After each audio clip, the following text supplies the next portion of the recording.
My sixth grader Leo came home from middle school completely buzzing about history class. He dropped his backpack and blurted out, "Mom, did you know fortune cookies were invented in China during the Mongol invasion to hide secret war messages?" I stopped mid-need. I'm a pastry chef at an upscale Asian fusion spot downtown, and food history is my absolute jam. I wiped the flour off my apron and said, "Actually, buddy, that's a total myth. Fortune cookies are completely American. They were invented by Japanese immigrants in California around the early 1900s in China. They don't even eat them." Leo looked at me like, I just told him Santa wasn't real, but Mr. Harrison showed us a whole slide deck on it. He said, "It's a historical fact." The next day was the school's annual Cultural Heritage Week. Parents were invited to share traditions, so I emailed Mr. Harrison, offering to do a quick 15-minute baking demo for Leo's class. He replied within an hour saying he'd love to have a real chef stop by. When I walked into the classroom that afternoon, 25 kids were staring at me. Mr. Harrison was leaning against his desk, looking very academic in his corduroy jacket. "All right, guys," I started setting down a heavy baking sheet. "I hear you're learning about East Asian history. Who here loves fortune cookies?" Every single hand shot into the air. "Awesome," I said. "Now who can tell me where they were invented?" "China," the class shouted in unison. Mr. Harrison beamed proudly from the back of the room. "That is what a lot of people think," I said, pulling out a portable griddle and a bowl of batter. "But the truth is actually a lot closer to home. They were born right here in California, specifically San Francisco and Los Angeles.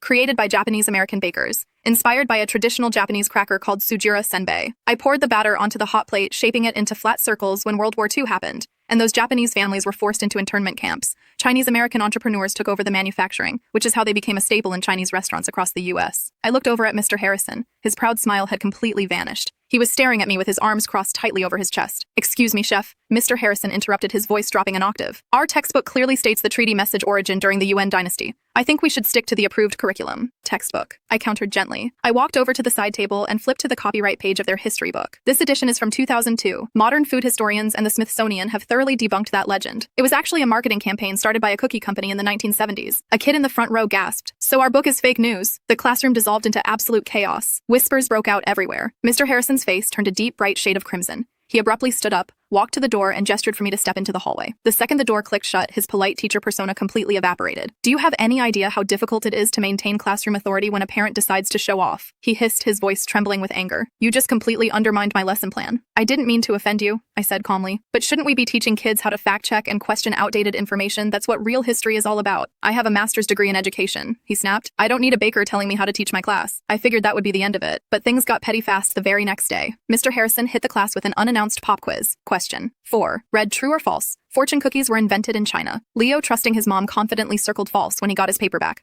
That false was slashed through with a vicious red pen, and a giant bleeding -5 was written at the top. Leo came home fighting back tears, terrified that his GPA was going to tank over a cookie. That was the final straw. I scheduled an emergency meeting with Principal Martinez.